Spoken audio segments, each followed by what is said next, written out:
What is up, App Nation? It is Steve P. Young, founder of appmasters.com, the place you go when you want action-packed content related to helping you grow your app downloads and, more importantly, those revenues. And today I'm super excited to have this guest. I've been asking her, I was like, Steve, we have it booked. This is like a couple of months ago. I was like, come on, I want to learn from you. She knows all about how to make UA work, especially on Facebook ads, especially after Apple changed everything. How do we go about targeting? How do we get a profitable Facebook ads to work? And so I'm super excited to bring her on and break it down all for you. So without further ado, here is Taylor Gobar. She is the head of UA at Bloom. Go check out the website, enjoy Bloom, or search for Bloom within the app stores. It's a really good app. I'm a paying customer of the app as well, and I really love the way, if you're not familiar with CBT, the way I like to, Taylor, you correct me if I'm wrong, the way I like to explain it is sort of like meditation, but there's like actual like activities and journaling that you have to do, which I really love because it's like a short little meditation that you kind of listen through the therapy session, and then you kind of jot down the things that you're feeling, like a journal. Taylor, did I do a good enough job here? I think so. I think CBT will teach you that there's more in life that is good for your mental health than just going to a therapist. But I was expecting like an air horn, so I was like waiting for the pew, pew, pew, but it's okay. I do have the sound effects, so if you want them, don't worry, they will come. Yeah, I want the whole experience. All right. I love it. I don't have any of the real good ones, but we will get into it. So Taylor, let's start it off like from a Facebook perspective or just an overall UA perspective. Why don't we start with this actually? From an overall UA perspective, how do you start breaking it down? You're part of the team now. You're like, all right, Taylor, here's what we're doing. What should we be doing? So let's pretend it's an app that's already making revenue. It may be in their 5 figures per month. All right, how do we break down UA? What's the first channel that you start thinking about? Well, I like to plan things out for lean teams, right? So let's imagine there's not that many people that can get things up and running. Maybe you don't have constant design resources or video resources, and you're really looking to take what you've learned that works well about your app and just start getting the word out and getting some data sent back from these ad networks.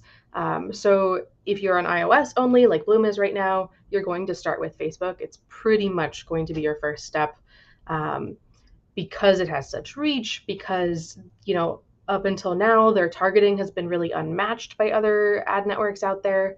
And that's what Bloom did. Bloom started on Facebook actually before I joined as head of growth. And then I came in and was there to kind of operationalize how we would test and gain efficiencies and gain scale. So they were able to run Facebook without, a growth marketer on board, just by working within their network, talking to consultants, things like that. And they were able to get up and running and turn their ads profitable. Now, this is before SK Ad Network changes went into effect. It's probably a lot harder to start from scratch these days, but good news is there's everybody starting from scratch with you. So the competition, in some ways, if you're like a mid-sized to small app, you're all on the same playing field. It's only the super, super, super giants that are kind of competing in their own level now. Yeah. I see. I like it. So since IDFA, what has changed from you from how the campaigns were originally structured to now? How are they structured? Yeah. We have first and foremost changed our geo grouping. So we're an international app. We are English only, but we can monetize anywhere.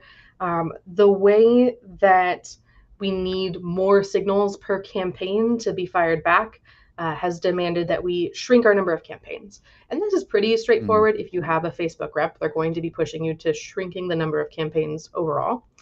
And then from a targeting perspective, you might have had lots of little ad groups like this lookalike versus that lookalike. Maybe you've been A/B testing, maybe not. In addition to separate groups for your interests and behaviors and things like that, we have really smushed a lot of those back together because, again, the number of signals required to optimize, you want to get as much sent back to Facebook as possible, or you're going to be stuck in learning mode for weeks at a time. So we're just seeing like a lot of flattening of our hierarchy. And yeah, that does mean we have fewer insights into certain things like, which exact slice of our demographic is going to have higher LTV or things like that. But with Apple kind of masking at the user level who's coming through. It's just something you're going to have to figure out with your own first party data and not rely on the ad network data any longer to determine. Got it. We also have different creatives running than we used to. We have separate campaigns that are set for testing creatives, and we have only our top creatives in production with the big budgets and the big bucks, so as to not disrupt, like once you finally get something out of learning, to not disrupt that by constantly putting test creatives into your production campaigns. That's something that's been really helpful for us. And prior to the IDFA changes, but it's kind of been increasing in relevance over time, are the AAA ads on Facebook, automated app ads, or now they're calling it Advantage Plus. I think it's rebranded recently. But they are the black box, right? That's the ultimate black box from Facebook. They're definitely pushing it where they can. We still have held out. We have like a mix of AAA and non-AAA, and that has been working for us. But I know plenty of advertisers who are app only who have gone all in on AAA, especially if they don't have a web funnel. Yep. I agree. I've seen the same thing. All right. I want to say hi to a few people. What's up, Samuel? Good to see you. Noah. Miguel is here. Kevin from Florida. I love how Kevin's always like, hey, good afternoon from Lakeland, Florida. All right. And Fredo knows best. I spent $500 on Google ads and got 10,000 downloads on my Android game. Love to know where. Yeah. Where you did it. What are you? Which deal? Hey, Taylor, one thing I wanted to ask was if you can get some granularity. I always love the details. Like, talk to me about the campaign structure, because I've always, for some of the clients that we're running Facebook ads for, when I put together a new interest group. So I was like, hey, let's test. We're not testing creative as much. We're testing new interest group. I created a new ad group, and judging from what you said, was like, no, Steve, you should create a new campaign. Can you talk to me about, like, all right, how is the campaign structure set up? What's underneath, and how do you have those ad groups? I'd love some granularity there. Yeah, some of our like legacy setup has meant that we use CBO a lot, so campaign budget optimization. Now, what that does is you put the budget at the campaign level and you let Facebook kind of allocate ad group by ad group. Honestly, when we've been seeing certain lookalike audiences like die off in their effectiveness, or even certain interest groups get removed by Facebook saying, hey, we no longer offer this, it's just not possible with a new level of privacy or something like that, that's where we've ended up kind of smushing ad groups together. So even though we have CBO on, there often is only one ad group left under a lot of our campaigns. And with also the SK Ad Network rules in place, you do have a limited number of campaigns that can be live per channel, right? And you'll see that in your Facebook dashboard. Like, as you create new campaigns, they'll show you how many slots you have left per campaign, per ad group, etc. So, we're rationing. I have one account that is for my web funnel, because we do allow people to start a trial on web and then they can come to the app. And then I have a different campaign that is directly to the App Store 100% of the time. The web funnel cannot be found on our website because it is ad traffic only at this point. So that's a little bit more of our secret sauce. Nice. But people can click on an ad, come to the web funnel, check out through Stripe instead of through the App Store, and then get deep linked into the app, and start their trial that way. So is that what the website entails? Go into as much detail as you want, but I'll poke. But is it just, are you asking for an email address? Are you just being like, hey, this is what it is? E-commerce checkout experience? It is very similar to some of our app funnels from a few months ago.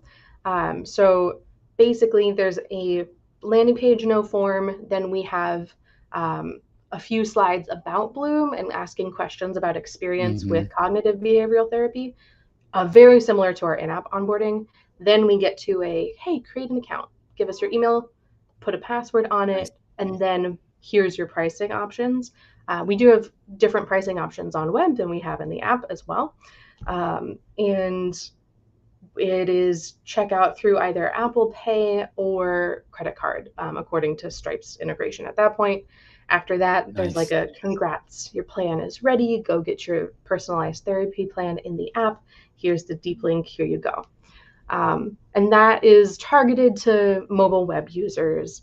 Um, we don't make it available on desktop because it is kind of a place where we do a lot of experimentation, and kind of want that Hmm. freedom from a lot of scrutiny while we do a lot of experimentation.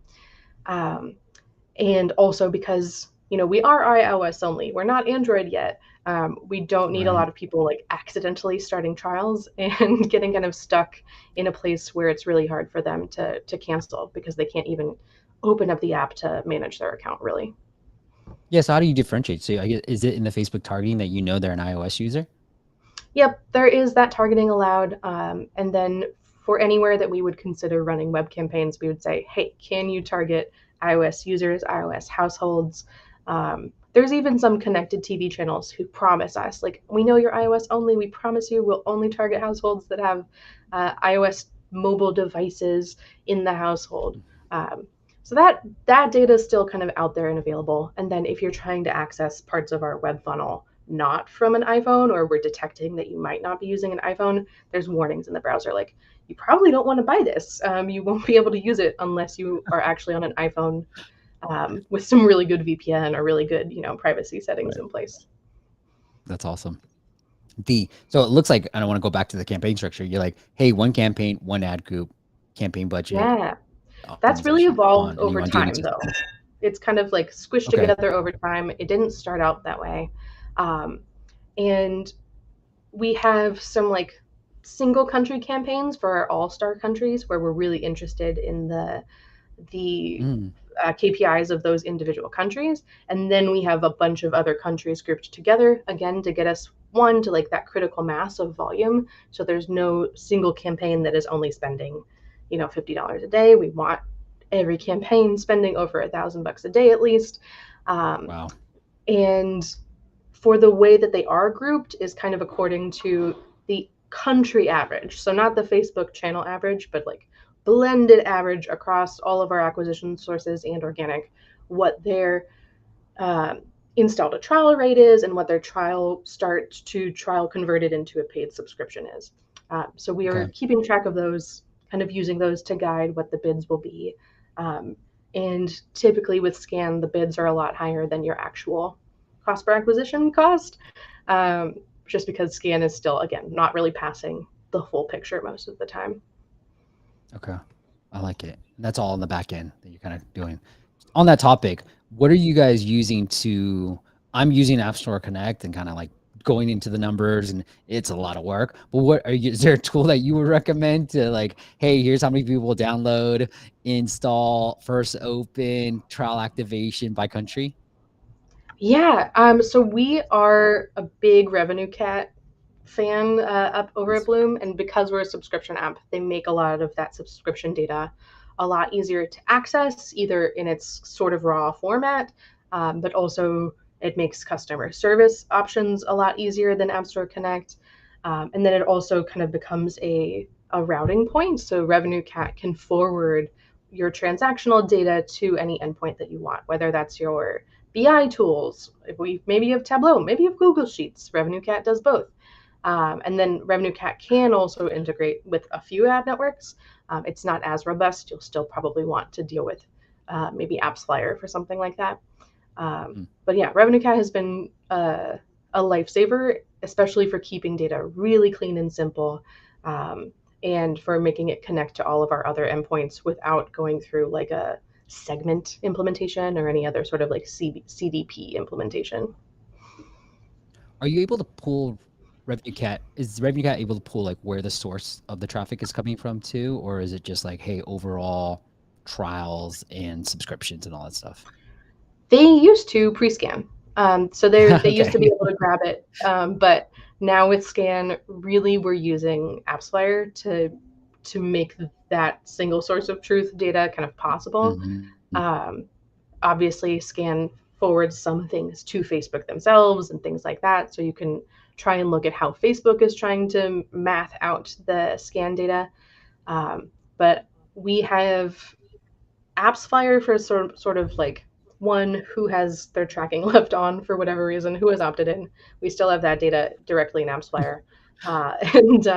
And then they also house And they've started to deduplicate the scan data as well. So you can do a little bit more control over which network or channel is actually getting credit for the install.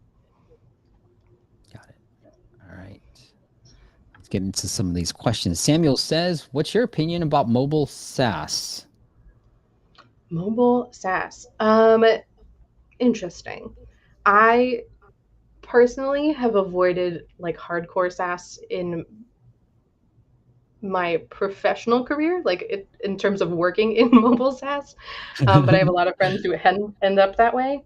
In terms of the tools that are out there for developers, for marketers, some of them are going to make your life a lot easier. And especially while you're waiting to hire, while you're waiting to build out like certain aspects of your business model, some of those tools are basically um, irreplaceable. Like short of having like a ton of folks that are freelancers or contractors or like doing data pipeline work for you overseas or anything like that.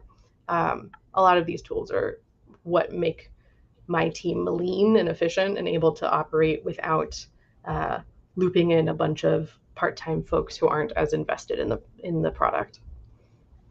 Yeah. I'm assuming I wasn't sure. That's why I always toss up the question because I wasn't sure what he was specifically asking for. But you're talking about things like Revenue Cat being like a mobile I would say SaaS. Revenue Cat is definitely specifically mobile SaaS. AppsFlyer is specifically mobile SaaS where Yeah. they're Okay. adding some web tools. But like when I will say like I've used a lot of marketing SaaS, period, not always Yeah. specifically mobile. Um, and they're what free up my developers time, right? So that I can do my job instead of asking them to make internal tools or make things accessible to me, or without having to teach every like customer service hire on our team how to use SQL, right? Like you just want some things to be more usable. And if that's Yeah. not your company's prerogative to build internal tools, then outsource what you can. I've also worked at companies that were super scrappy, built their own tools all the time. Um, but it was a little bit terrifying getting out of those companies and being like, oh, I've used a tool that I'll never have to use again. And like, what skills was I building at that company? Because Mm, now I don't have anything that's transferable that I can put on my resume at that point. I like that. Okay. Then Samuel, I don't think I have a video about this, but maybe Taylor can help us. Do you have a video? So, how much money about daily ad spend and what to expect in terms of downloads, ROI, etc.? Yeah. I have a video, Taylor, on like, okay, here's what you should be aiming for in terms of download to trials and the trials to subscriptions. But he's saying like for daily ad spend. I will say that this is so variable by vertical and by geo. Um, so you're going to have to like really try and do specific competitor research to something that is the most similar to your business model. Mm, Um, but the more general things that I can say are like your ad spend is not going to be efficient in the first couple of weeks. Learning periods these days, this year, are a lot longer than they used to be. Expect to not hit your peak efficiency until you've spent a good amount of money, and then you might see a plateau and like something will come down and level off, and you can start to say this is closer to my baseline. um, mm, but efficiencies change at every step function of volume too. So just because you get 150% at 1K a day doesn't mean that when you 10x that you're going to get that same margin, right? um, I think it's harder to get those really really sweet margins on smaller pools these days than it used to be. But I think that's still true that every step function of volume, you're going to see different performance. Seasonality comes into play. We're a health and wellness, right? So people are really willing to use us during lockdown, during the first quarter, new year, new me. Sometimes when the holidays are stressing you out, and you're going to see a lot of people that you don't want to see. Um, so yeah, if you're really looking for guidance on and trying to like give accurate forecasts, go be as sneaky of a spy as you can be on uh, an industry that matters to you. Set up meetings with anybody who has ever worked in an industry that you're in these days. yeah. I do have a calculator, Samuel, and maybe create a video out of this because I do get this question a lot. Like, what are the cost per installs that I should expect? And is there a number that you like to throw out, Taylor, like across industries, just cross mobile? Here's your expected cost per install. Honestly, people who know me know I hate forecasting because it's one of those things where to be accurate, you need so much historical data, right? And you need Yeah. that historical data to be relevant to the situation that you're in. So basically, throw out the last 3 years of data. It doesn't matter. It's not going to be the same ever again. Every time I enter a new industry, though, I'm completely shocked by the difference in those conversion rates, right? So I was in affiliate Me too. marketing, and then I moved into content arbitrage, and then I had some gaming and travel, and I stuck in travel. Then I went to healthcare. Now I'm in this kind of like user friendly health adjacent thing, completely different ranges. And yes, this is over the span of 10 years. But even just hopping from job to job, the CPIs would always change, the CPAs would always change, the lifetime value and like renewal rates would always change. So just stay humble and stay curious. But there's not like a single answer or a single benchmark as much as like the VCs maybe want to tell you that if that's who you're talking to. Just be smart and accountable to what your numbers are doing and be completely on top of them. Um, and if you are profitable, if you can scale, then that's what matters more than what other people are doing. Love it. I think it's great, and I've seen it too, like firsthand. Like there, like to I think it was Samuel who said he got these many downloads with just a tiny little budget. Like I've seen clients who are getting like 5 cents per download, might be in somewhere in Asia, right? Like it's like, and it's on Yeah, Android, and then I have certain clients that are willing to pay up to $8 per install, and so it just really depends. I'm shocked, Taylor, like just like you are, like the conversion rates of some of the people that we work with. I'm like, holy cow, like that's insane. And I love this knowledge because then I get to use it and just be like, wow, these are the category of apps that are converting really high. And so, yeah, all that totally. is up here Yeah. somewhere. And even the numbers that people say publicly, they lack so much context that's going to be able to let you dissect what that means. Like Yep. we're a mental health app, right? And sometimes we get compared to Calm or to Headspace. Um, but their subscription model has changed so often. The places that they transact and source their users has changed. A lot of them have expanded into like children's verticals and other things. Like comparing us to somebody who's 10 years older than us or has a bunch of different product offerings or sources users in a completely different way, it's really not going to do us any favors. So the better you are at convincing your audience that you are your own special unique thing worthy of its own consideration, the better you're going to be at marketing your company and your product. Hey Taylor, I want to get your thoughts on this because I talked to so many people who asked me this question. This is sort of what I put together too. Like, all right, here, start with, and you tell me what those numbers should be, right? Like what kind of budget you should start out with that month. So then I'm like, all right, let's put in any cost per acquisition that you think you can reasonably hit. But I think to your point, it's like you got to know this trial conversion, you got to know this number, you got to know this, and sometimes you can do lifetime value, and then you can start figuring out how much you can really pay for this cost per acquisition. These numbers Yeah. suck, then so use the video, Samuel, that I kind of put together with like where you want to be for a trial conversion. But I've seen clients with 5%, 20%, 50% down here. And so I give a rough range, but I think this calculator helps you kind of decide, all right, well, I probably can't spend any money to break even. Now, granted, this doesn't take lifetime value, but it takes, just average order size. So what do you think about this thing? Useful? I think Anything it's you want to smart add? to start with average order, right? To focus on being break even in the short term before you try and pretend that your LTV has a multiplier that doesn't exist yet. Good So, point. so yeah, unless you are sitting on lots of money and are just really curious and experimental, I would say play it safe. Um, Yeah. you can maybe allocate, specific pockets where you're like, okay, I'll save up 5K and I'll do the 5K at twice the bid, and I'll like change a bunch of things in my funnel, and we'll see how that plays out when I make a concerted but specific effort to make a lot of changes. Um, but when you're doing your big forecast and your big budgeting, be honest with yourself. Like, don't use magic numbers that are not rooted in your history. Yeah, I like it. I like it. And I kind of just took this from like when I was talking to somebody, how much you planning to charge per year? All right, let's just pretend like most people are going to get, maybe pay the yearly. And then, yeah, I like what you said. I'm glad I showed you this. Cool. All right. So Samuel, if this is interesting, we can create another video and, make this somewhat available for you guys. All right. Things, literally, I love talking to people, and it's like enough times I've been asked the same question. I was like, let me just throw this into this handy dandy. This spreadsheet is my big calculator one that I have here. All right, I want to say hi to Samuel. I know said that. Rudy, you're late, but you showed up. Edwin, how you doing?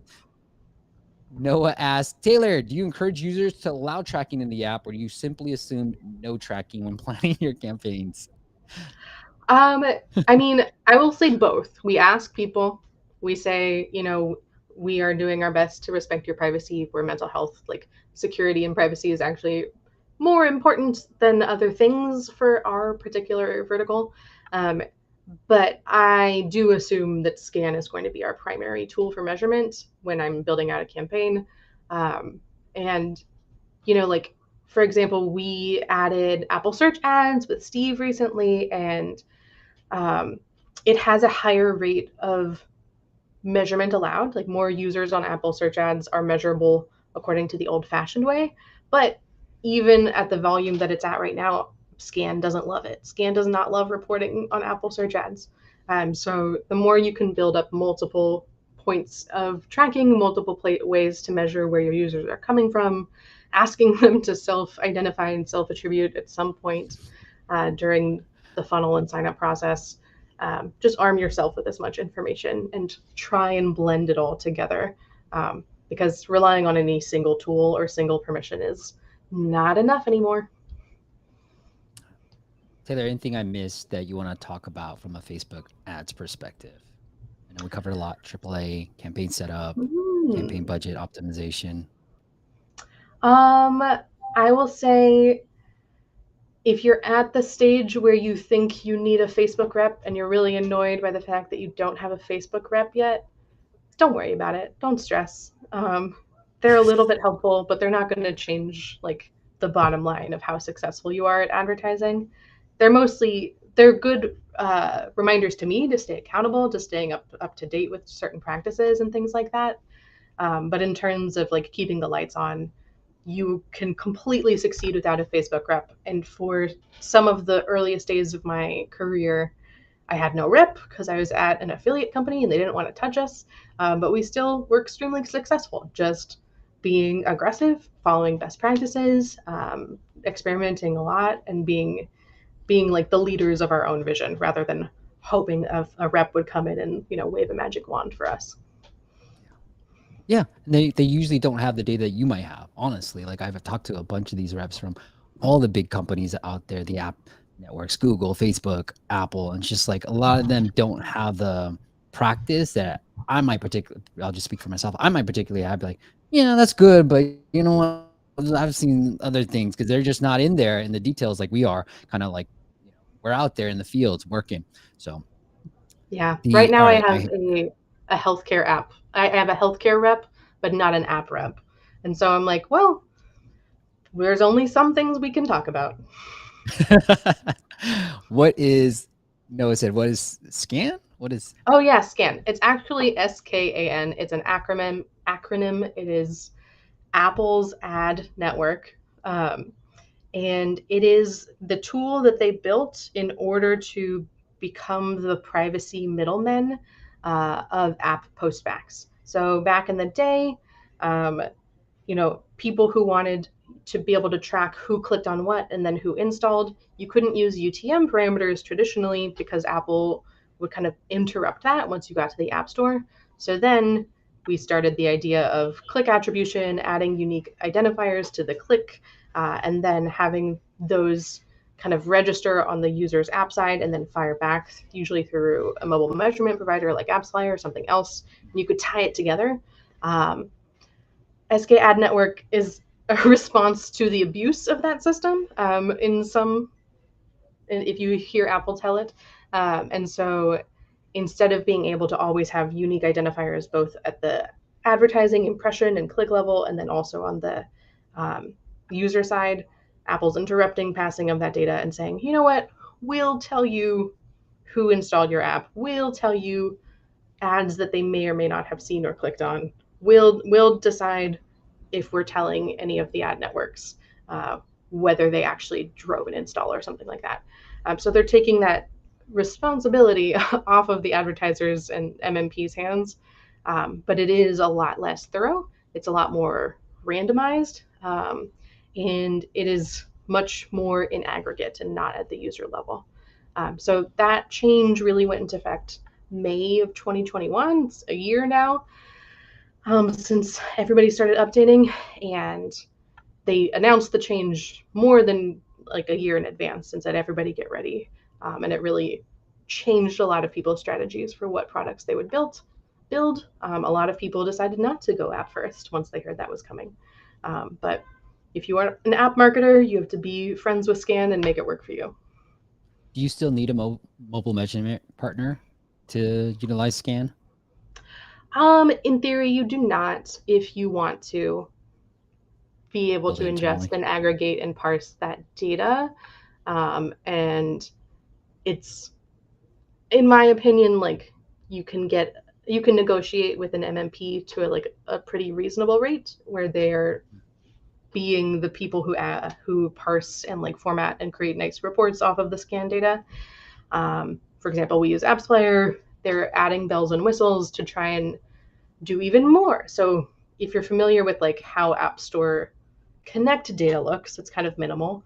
If you add AppsFlyer or another MMP like AppsFlyer on top of it, they can do a lot more with that data. It can manipulate it a lot better. They can help you store and access it for longer periods of time.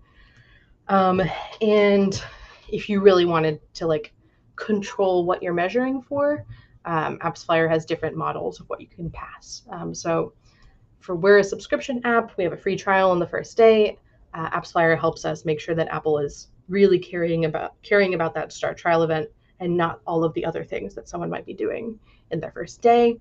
And if you are someone who has a longer path to purchase within your app, good luck. That must be really hard. Scan makes it really hard for you to monetize someone over many days or many weeks and still pass that back to your ad network now. Got it. I like it. Is this a good analogy, Taylor? Like it's like an API type of thing where you can make it work, connect directly to your system, or you can use, once it's speaking marketing terms, but you can use like a tool like Zapier and they'll do all the work for you and kind of like connect all that stuff. And so that maybe the MMP is more like the Zapier in this case, where they'll make that connection. They'll visually show you that this happened. Whereas you can theoretically do it through an API and just write your own code and do all that stuff yourself too. What do you think about that analogy? I think that's fair. I think that because it's so new.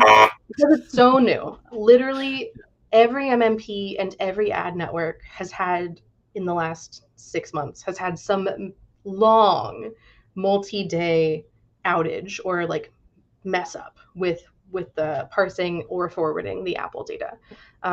So even though it's literally AppsFlyer's sole job is to do this, and even though Facebook absolutely cannot function without being able to parse and ingest and like reuse this data, these giant companies that completely revolve around being able to use this data have failed.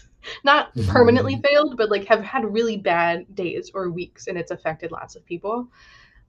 So unless you have like a really top tier data engineer and a really you're very smart about attribution, that's like a skill set that you're building up within your company, I would say, you even going the slightly hacky way of Zapier is probably a big risk based on how difficult it's been to handle this data. Yeah. Wouldn't recommend Zapier for this stuff that we're talking about, but I was trying to make an analogy for other things too. All right, Taylor, you ready for part 2, where we're going to take a look at your apps, and then also I want to get into some of the affiliate marketing and if you've done any from the app side, because you have some experience with that as well. But we like to start off every part 2 with dad jokes. So sound effects for you there. you want to go first, or do you want me to go first? I I have one. I have a couple, but I have one I want to Okay, start good. with. Okay. Who is the stupidest animal in the jungle? Who's the stupidest animal? No idea. It's the polar bear. Stupidest animal. I need to.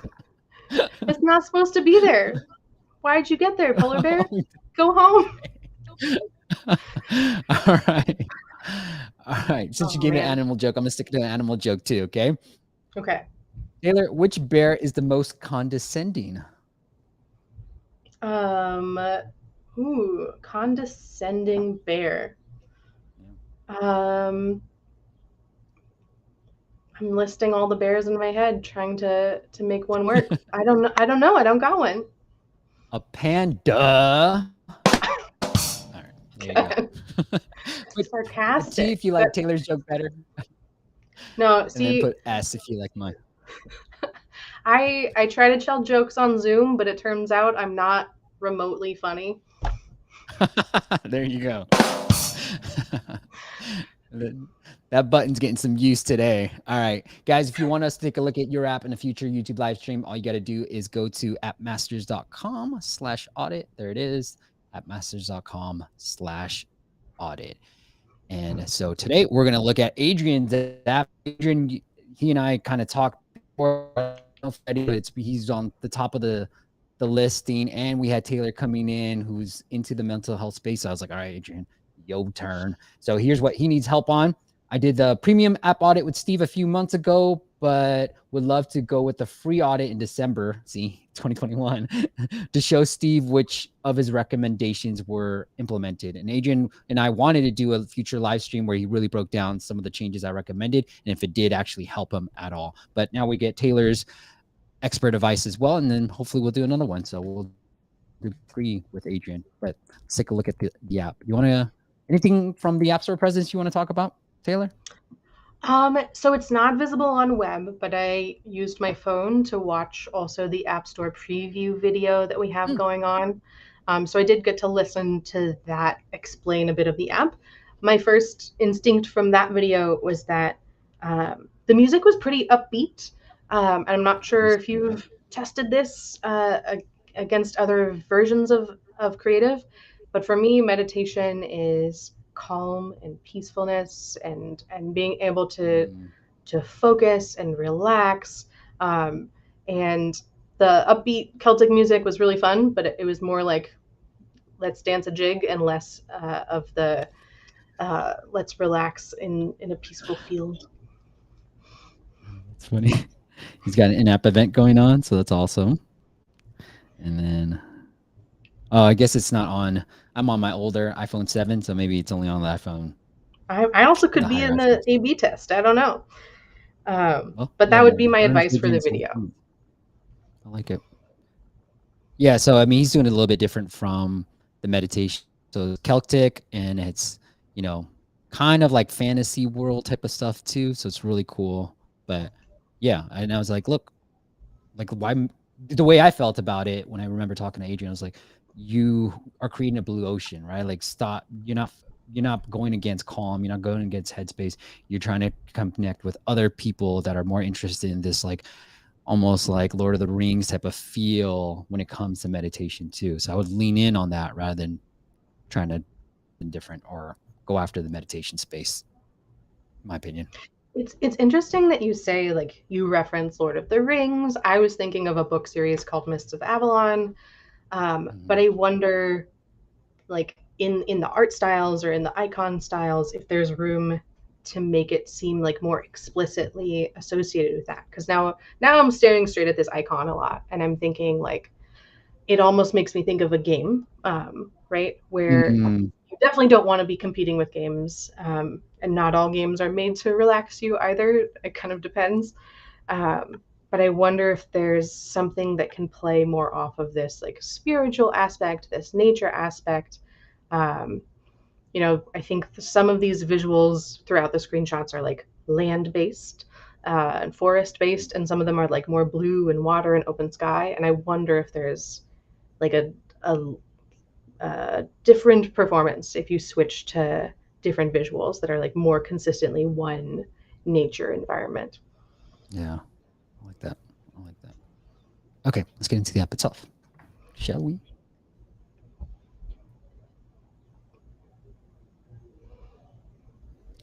Allow R to inform you next updates.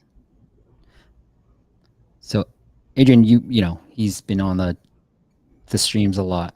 What we saw, Taylor, was actually somebody in the audience in the community was saying that if you just pop this up rather than doing a double opt-in like Adrian just did, it's more effective. So I think it's okay because I had to put next anyways, but just pop it up if you want, and maybe pop it up a little bit later. All right, where do you want to go? Ooh, so I think the I'm middle kind of button is the confused. special event, right? This one, okay. Let me see if I can pull Beautane, the right? audio That was from the from the in-app guys. event. Ooh. Yeah, let's see if I can grab the audio. I don't know. I always forget which one.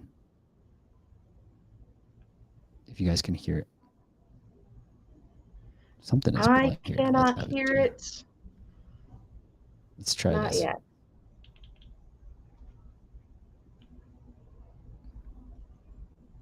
Yeah, I can't hear anything yet. So unfortunately, Adrian, I can't play. The sound's not coming through for me. Oh, there you go. Hear that? A little. Okay. So, so one of the best practices we always say is here. Let's get into the app itself.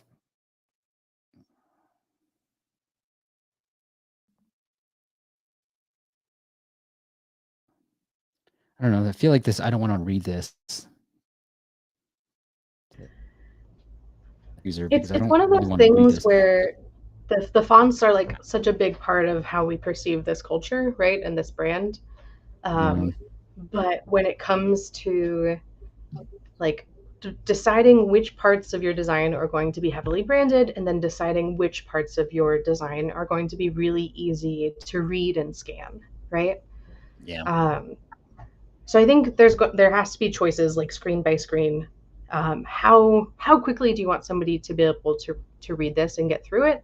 And is there room outside of maybe fonts or things like that for the brand to come through, for those visuals to come through without sacrificing the legibility? Um, and this is partially like I'm not as familiar with using this kind of script, so it's definitely slower for me. Um, you might have an audience that's like, no, this is what I read all the time, and that's super easy for them to read. But you'll probably get a Right. wider base if you're a little bit more accessible to some more folks. Well, I mean, one of the best practices, and Adrian, I know we must have talked about this, but like, I'm a little bit confused on what to do here, anyways. Like, why give me options so early on in the experience of where to go versus just being like taking me in there and then having an onboarding experience of kind of like what he was kind of doing right here. But I would, and I know Bloom does this really well. I know there's a lot of apps that kind of regurgitate what you're seeing in the screenshots, right? Like talk about some of the benefits. What I really like to do too is read through the reviews and see what people are saying about the app. Great guided meditation with Celtic culture, and kind of think about what words they might be using and regurgitate that during the onboarding experience. So have a couple of different screens that say, look, hey, this is ancient wisdom, Celtic quest. Have fun with your meditations. Why are you being so serious? All that stuff. And then hit them with the pricing. And then when I get to the pricing page, Adrian, we have studies that say the longer pricing pages are converting better.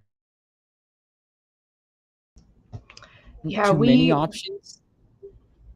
we definitely have been enjoying some longer pricing pages. And as someone who did web marketing before coming to app marketing, that's what always worked. And it just Mm-hmm. was harder to implement on apps for so long. So that's why lots of people still don't have them.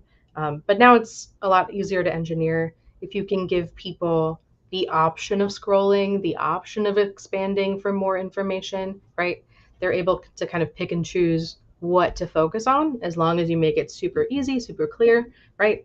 Tap here for FAQs, tap here for like the full pricing menu between monthly or yearly or weekly.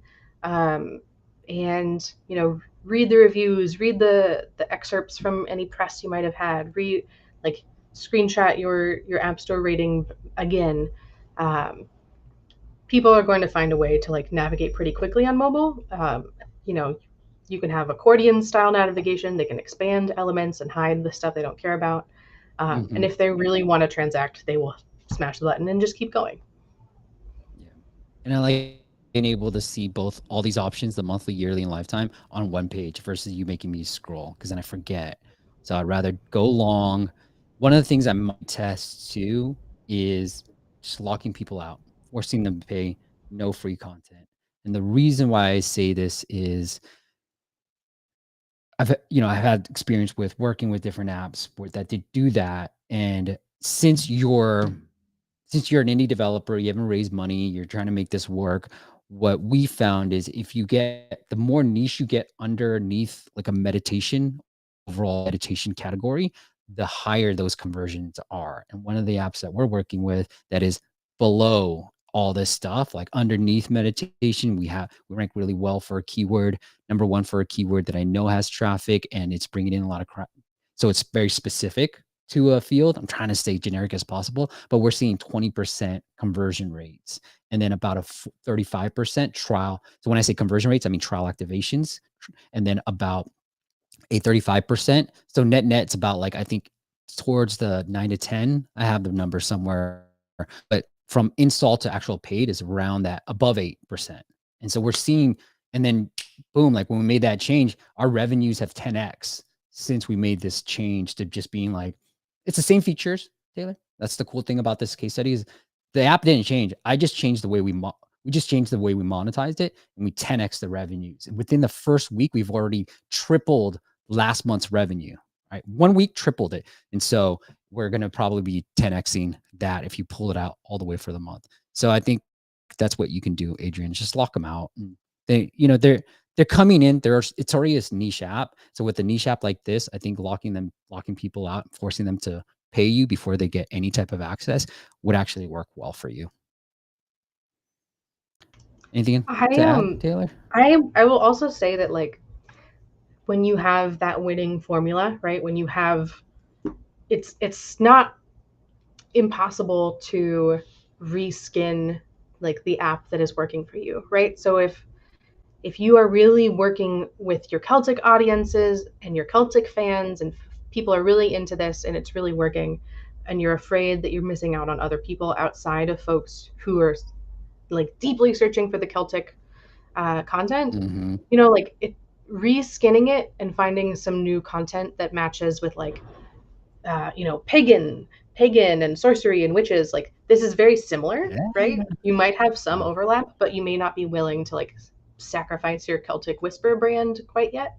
I can totally imagine a world where like the astrology tarot folks would be attracted to this exact app, but with like a little bit more of a Wiccan first and pagan first kind of things, as opposed to Mm-hmm. druids and Wiccans being kind of your like um, your subtitles there. If you led with a different angle, I'm sure you could see some pretty similar conversion rates. Yeah, and I know last week we talked about like black hat ASO strategies and keyword installs and keyword boost type of campaigns.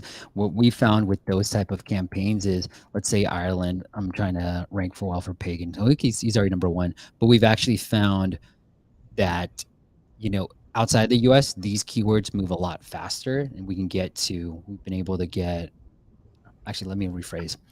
I've seen others be able to get really high keyword rankings, even though they started off really low into the top 10 with some of these black hat ASO strategies. So, and I don't know which keyword has the most traffic in Ireland. So, Yeah.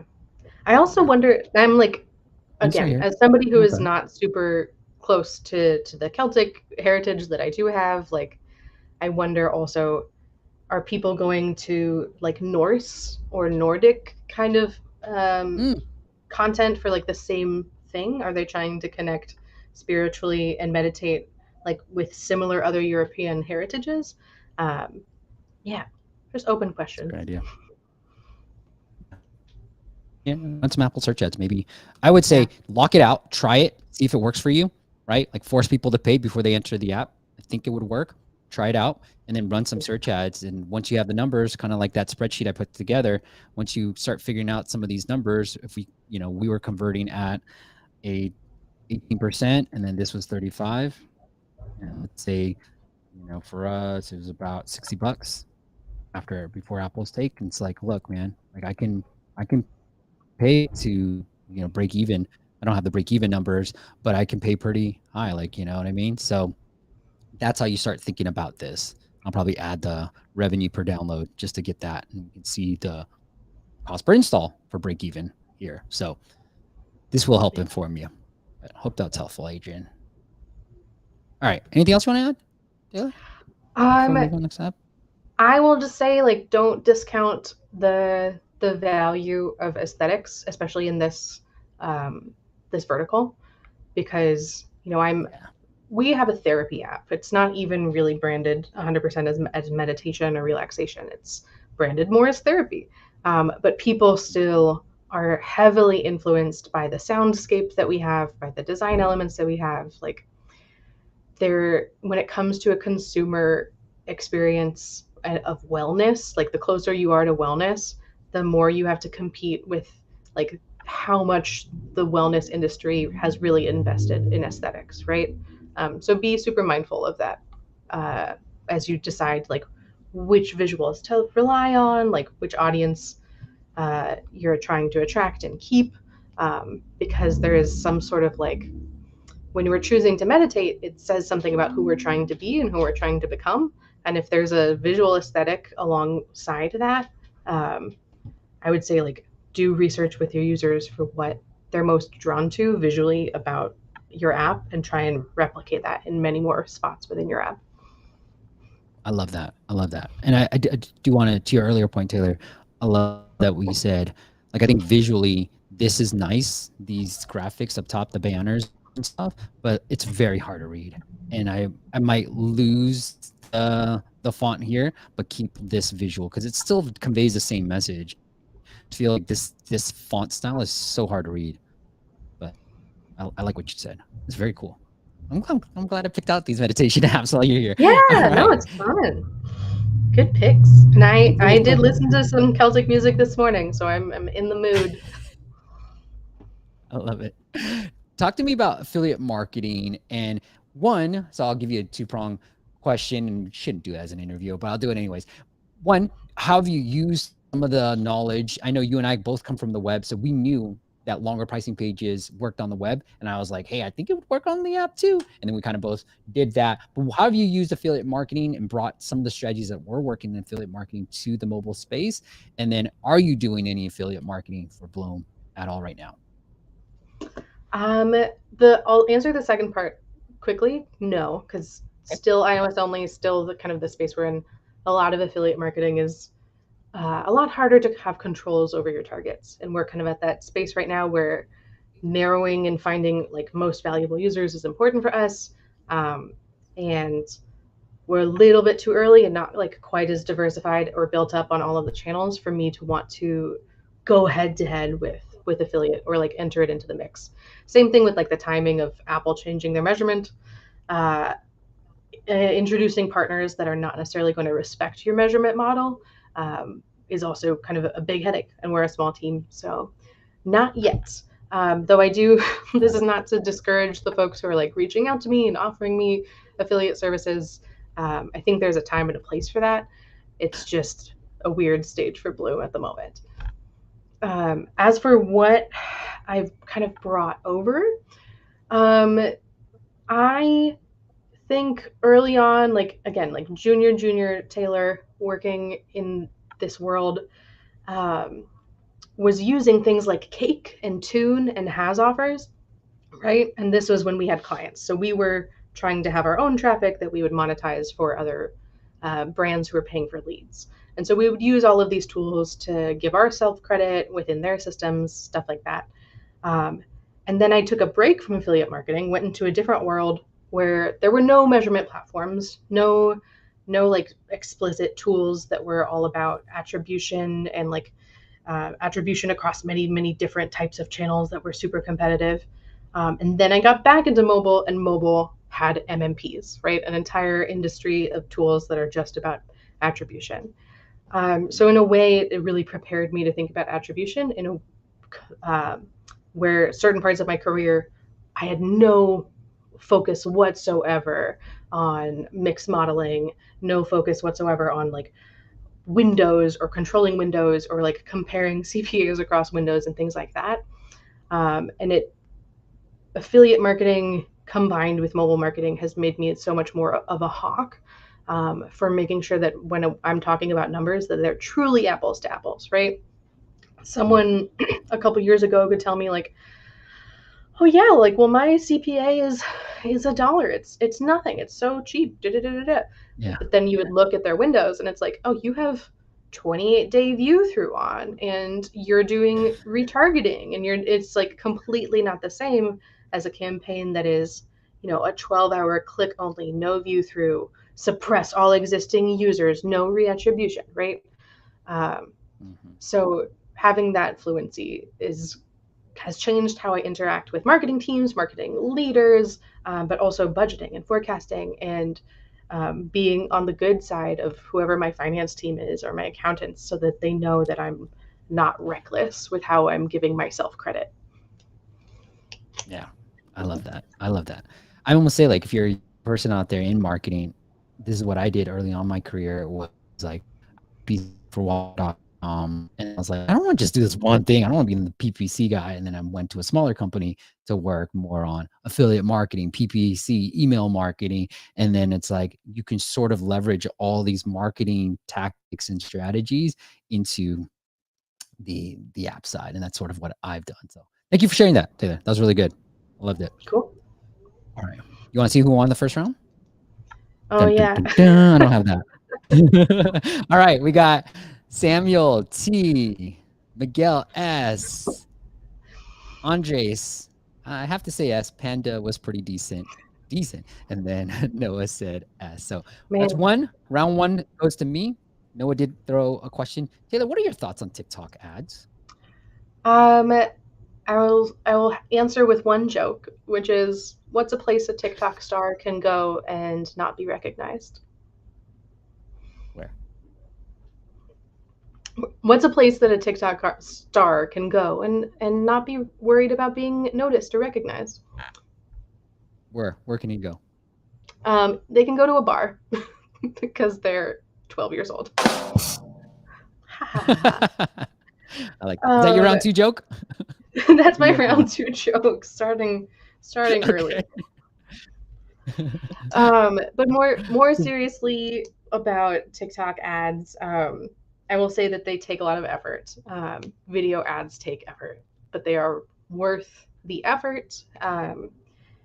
TikTok in some ways was really not performing for lots of places that I worked before SK Ad Network, and with like the complete disruption of the attribution ecosystem, they've kind of really taken their opening, and their revenues show that.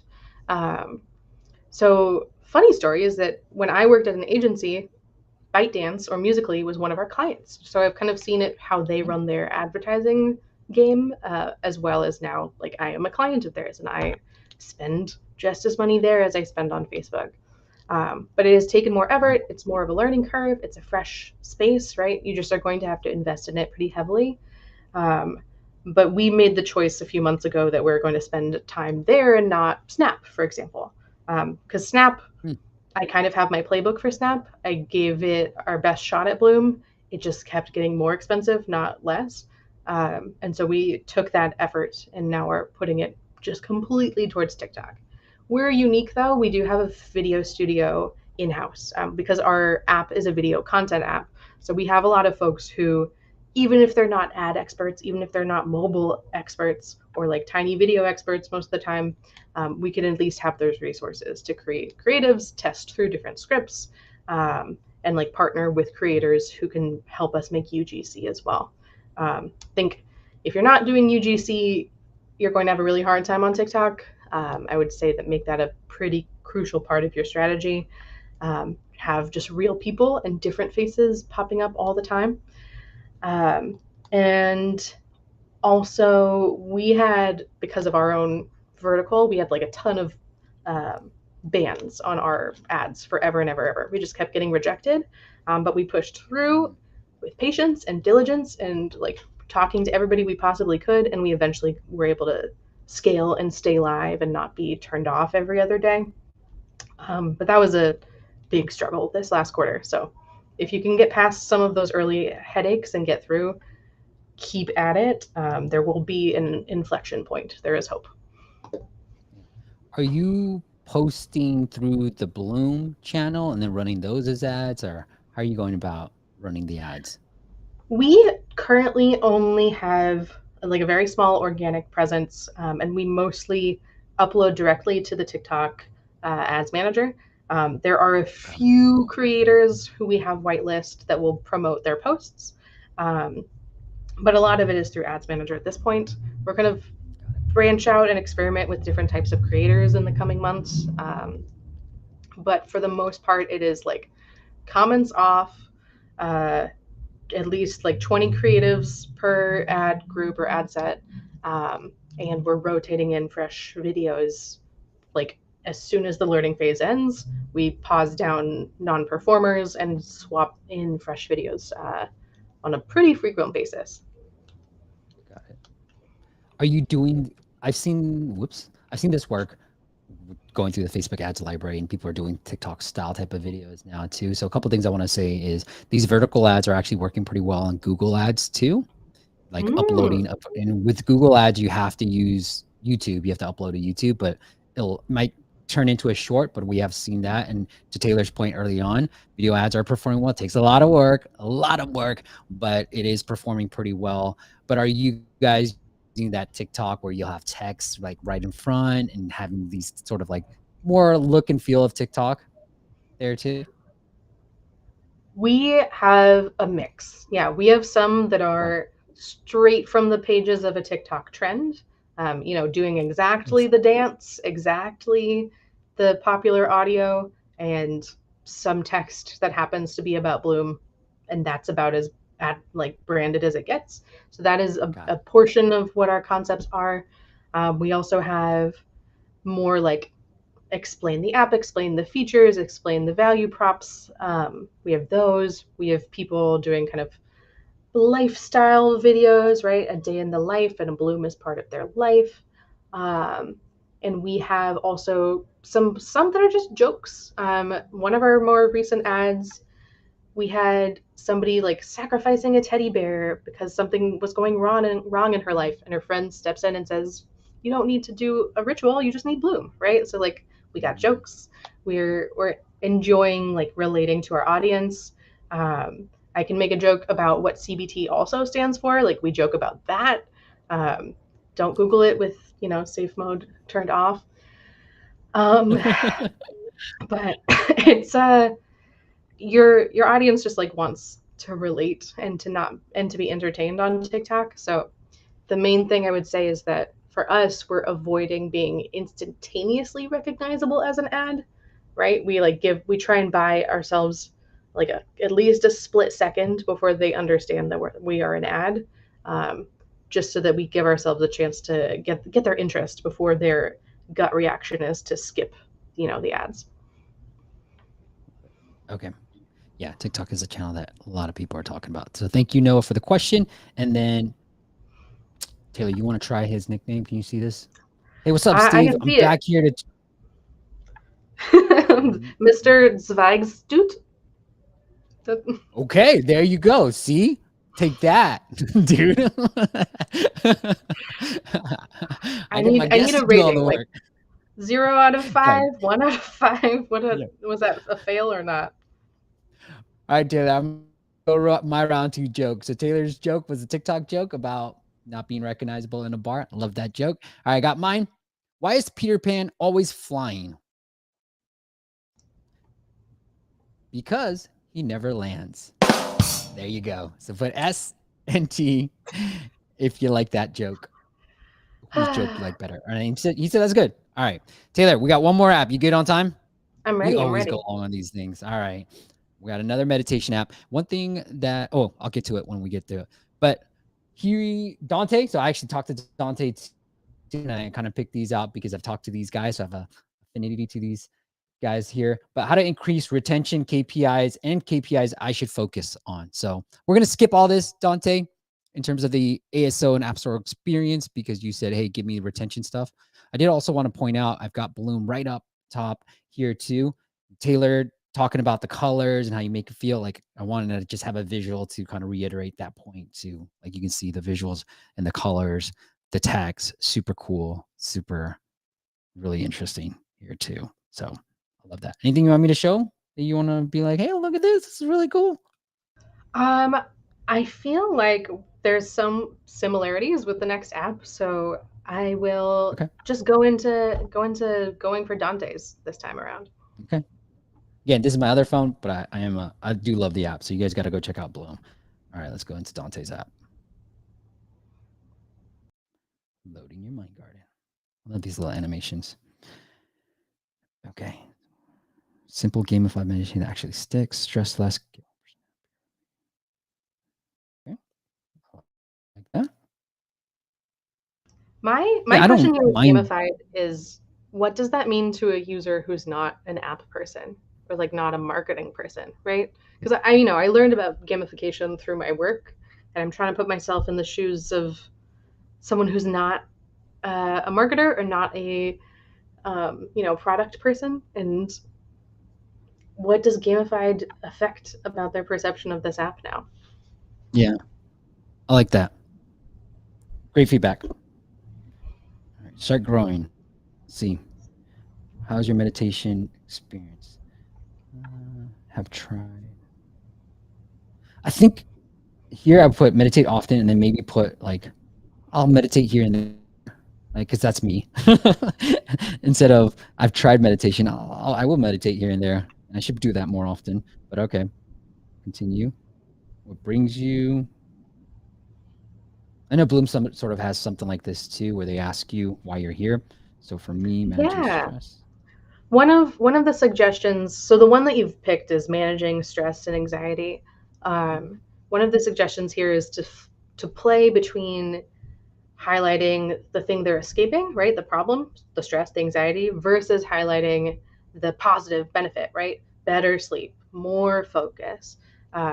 So right now you have a mix, but you might want to figure out if people respond differently or like set their intention for the using Hmm, your app differently when you frame it either negatively or positively. I like that. That's great insight.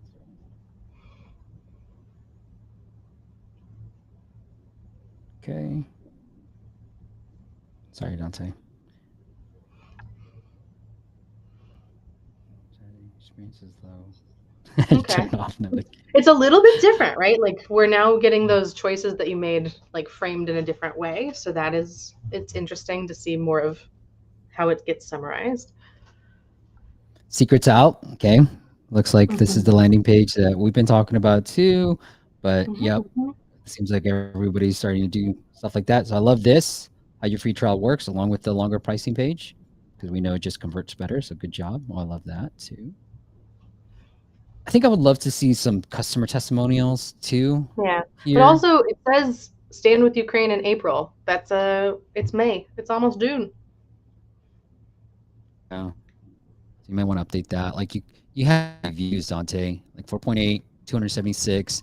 You have these. I might throw a few things in there. And I did a whole like blog post back in the day about the testimonials and the type of testimonials that actually make a difference. And I was talking about like, hey, people are going to have objections. And I know there's been studies made like testimonials with a little bit of like, this app isn't that great, but it does, like a little bit of negative, like sprinkle in a little negative tend to work well. And then maybe even overcome some of those objections. Like I wasn't really, CBT was like a weird voodoo type of thing, but when I started using Bloom, it's so amazing. Like like something like that, where like, oh, you kind of, some audience members can relate to something like that. So I would probably try to add some little bit of reviews here as added social proof to this pricing Yeah. page. One of our reviews says this seemed too good to be true. All of the reviews seemed fake, but I tried it Yeah. and I actually like it. That's a They perfect barely think one. anything nice about us, but they like it despite being Yeah, extremely skeptical. that's a great one. I love that. So this pricing's great. All right. I like it. Other plans. Let's take a look at the other plans. Want to see if this one comes with a trial. No, I've actually seen this work pretty okay too for other apps, where we'll do only a free trial on the yearly, and while the conversion rates might go down, guess what? Your average order size goes way up, and so you're actually making more money despite the. And then you can make the calculation that a monthly user is probably going to stay on for about 3 months, roughly. So, all right, I'm gonna X out. Mood check, gratitude, meditate. Okay. Oh, mood check. How you feel? Pretty happy. Gratitude for Taylor. I like, Especially her starting them off jokes. with a prompt is nice. Yeah, I love that. And you can Um, meditate. I'm sh- I'm sure that the creator of this app has seen Finch already, but Finch, when you're journaling, has like auto tagging, which is really nice. Mm, so, It's cute. Some of these colors remind me of hey, like a coloring app. so I stopped the meditation because I didn't want to go through the whole 30 minutes. But Dante, you put me back as a first user experience when I've already gone all through this. So kind of weird. And Taylor, I always love seeing what the second open experience looks like. So I'll always do that with every app that Nice. I download. But I don't like the second user experience. Because Dante, I wanted to take a look at your homepage to help you with that. But I already have an account. All right, let's just sign in. I was getting so many emails that I needed to just have a different Apple ID account Oh for yeah, this different for phone sure. because it used to be just one. How come this Apple ID was not working, Dante? I'm on a wait list for Anyway. Cloaked right now, and they're like the third party hide my email kind of tool. Um, Oh, nice. because I mean, you and I know how important it is to have lots of little accounts to test on things, but it's nice for it to always get forwarded to the same place. So yeah, I'm waiting to get off the Cloaked Mm-hmm. wait list. So I never created an account, but I couldn't do it. So I can't. Okay, let me try to go through this again.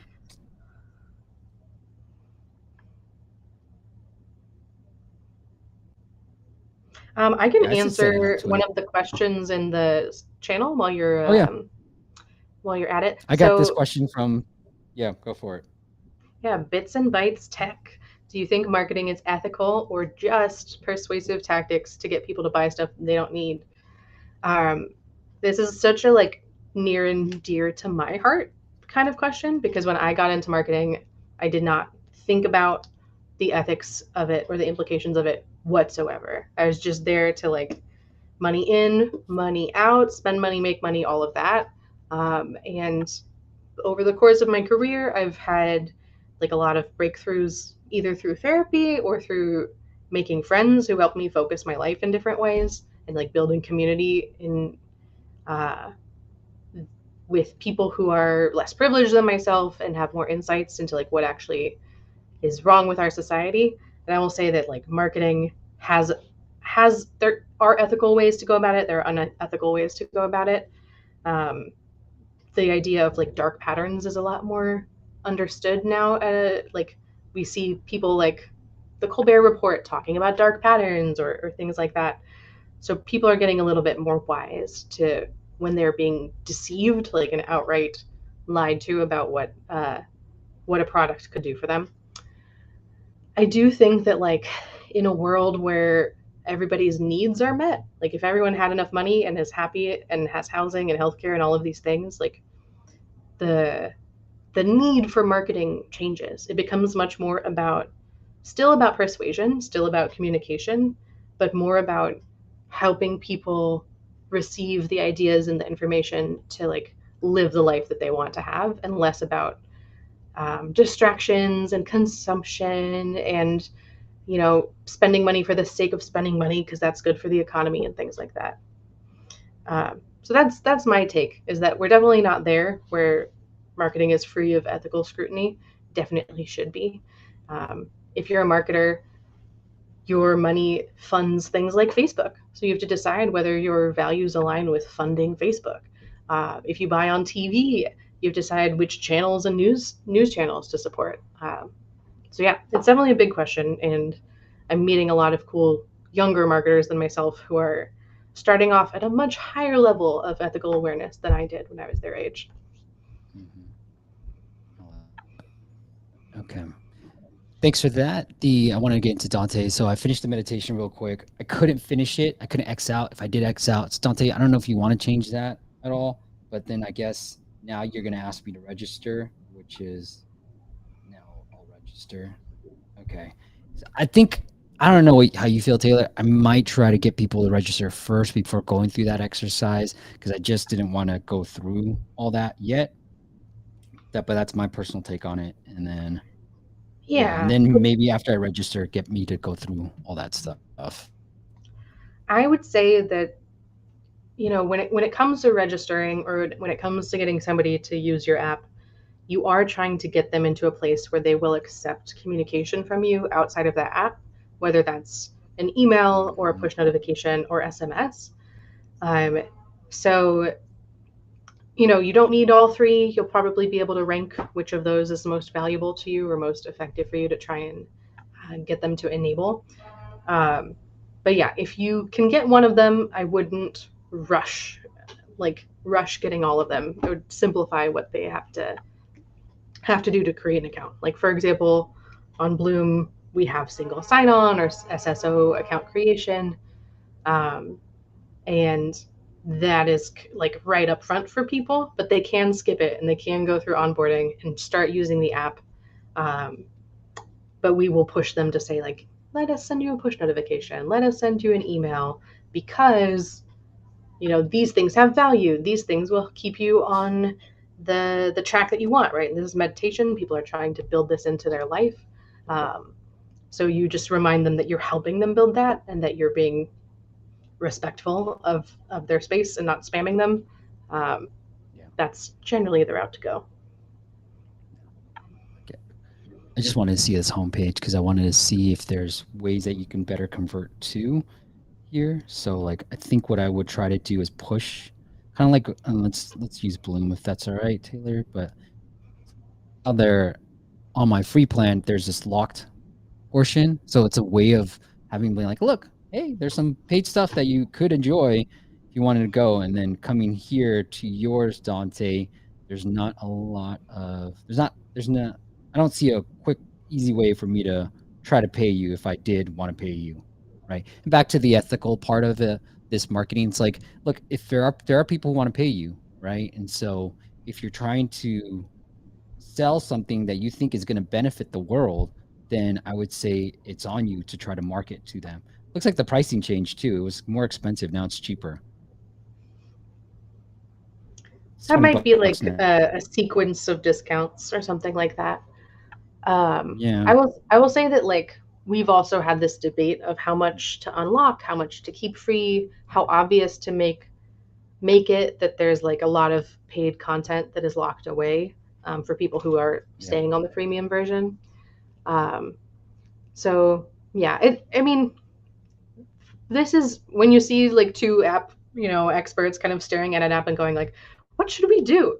I would say the biggest takeaway from that is more that there's just so many options and you probably have a lot to offer, but we as new users are either feeling stuck in one path and then feeling lost when we fall off of the path. And like, trust me, Bloom struggled with this as well. Like we gave people so many options, right? Pick your way, pick your topic, pick your lifestyle. But it really slowed them down in being able to start off with the baby steps to get them acclimated to just what are the basics of interacting with this app and these functions.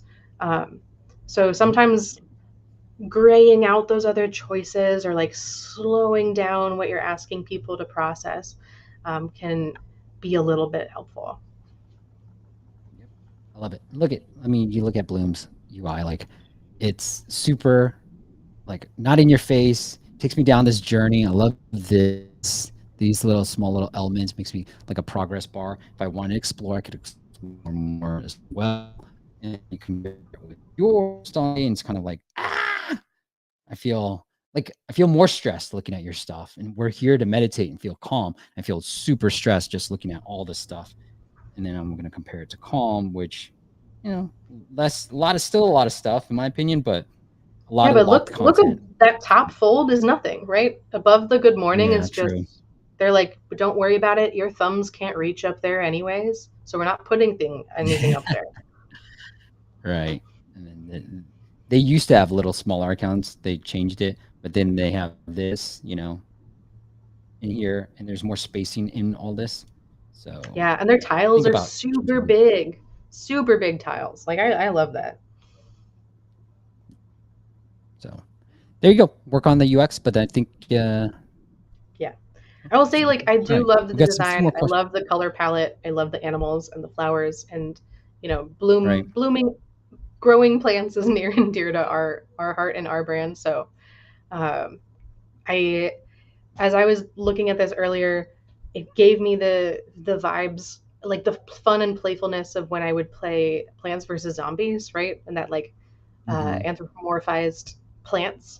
Um, so I think you have a brand, you're on the right track, just figuring out how to streamline, especially for new users, what should they be focusing on at first glance. That's all it's about.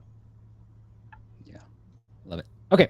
Well, I want to make sure this is turning into a movie. I swear these live streams started out just for like quick little 1 hour things. Now it's like a whole feature film. All right. We got a few more questions I want to get through, and then we'll let Taylor go. And I got to go too. All right. Noah says, does it matter when you ask to allow tracking? Can it be after and still get the right data?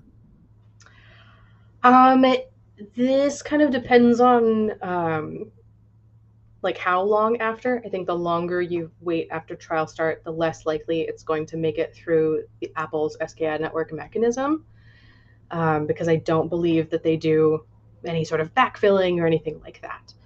So in order for like one of the mechanisms for Apple is they don't fire that data like right off as it happens, because they're saying, hey, for some users that's as good as knowing exactly who they are. They actually randomize when they send it over a period of many hours. And so if they've randomized to try and send that data beforehand, and then you later turn on tracking, it's pretty unlikely that those are going to get like identity merged, um, in terms of data that is passed to an ad network. Um, like you still will have your internal data, you'll still have your iTunes data, you'll still have wherever your customer database is like storing transactions according to accounts, you still have that. The tracking here is really just functional in terms of paid UA. And how you set that up is going to most impact your paid UA, not any other sort of like tracking system.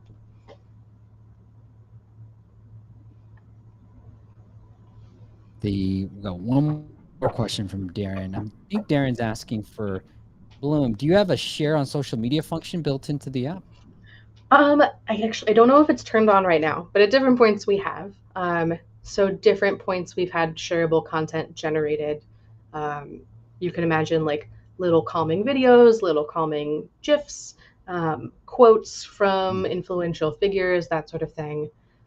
Like daily inspiration of the day. So at different points we have had that turned on. I don't want to say it totally is turned on right now and make Steve go hunting for it, because we do flip on and off I am doing features it. for experimentation. Yeah, I don't want to send you down a rabbit hole. Um, but Okay. we've Yeah. we've also built Think more like beneficial? small bite-sized features in the last couple of months too. So that's all to make it more shareable. All right. Taylor, anything I missed you want to make sure we hit on before we say goodbye? Oh, just thanks for having me. It's been a nice way to spend the Thanks for afternoon. being here. Well, No thanks for problem. being here. All right, I'm gonna do plugs then. All right, guys. So it is once again. Look, I've used the app where I'm super excited to be working with Taylor and her team to help them. But honestly, like I love the app itself. And when we got connected, I was like, oh my God, I've seen you guys around, and I became a paying customer because I've seen some of the benefits. So if you tried Meta, you know, tried meditation, you tried other things. What I really like about it is the interactivity versus just me sitting there, because that's hard for me to do. And I'm sure it's hard for a lot of people to do. But I really like the interactivity because it really makes you kind of think through. And the first time I did it, I was in real need because I was really stressing out. And I was like, oh my God, this did actually help me out a lot versus just meditating, because I was able to really write down my feelings, which honestly I don't like to do either. So once again, it is Bloom, or you can go to enjoybloom.com. All those are linked up into the YouTube description once again, along with Taylor's LinkedIn if you want to, and I hope that's okay, Taylor, but if you want to connect with her in any other way. Taylor, anything else you want to say before we say goodbye? Um, Happy May Mental Health Awareness Month. Yeah, that's Do right. something for your mental health. And if that means just touching grass outside, like do that. Yeah, I love it. Great stream. Thanks, Noah. No, it's a great stream. Thank you, Taylor and Steve. So, no, thank you, Taylor. All right, let's talk about next week. Let me briefly look through my calendar as well. Okay, we're going to talk all about shopping apps. So, something unique. Hey, look, I'm willing to learn about anything and everything. So, we're going to talk more about shopping apps, how you can, if you have an e-commerce built in or you got an e-commerce brand, you'll want to definitely tune in. I'm sure we'll talk about it's going to be Digital Tribune. So, they're going to have a lot of knowledge. We're going to have somebody from that next week. Same time, Friday, 9 a.m. Pacific. Taylor, thank you so much for taking the time. Hour and a half. Thank you so much for doing that for us. All good. Time well spent. We'll call the dad jokes a tie because Miguel gave you the win for the round 2. So we'll call that a tie, and then we'll figure out. We'll have you back on to really settle this. All right, guys. Have a great weekend. Taylor, thank you again. We'll see you next week. Bye.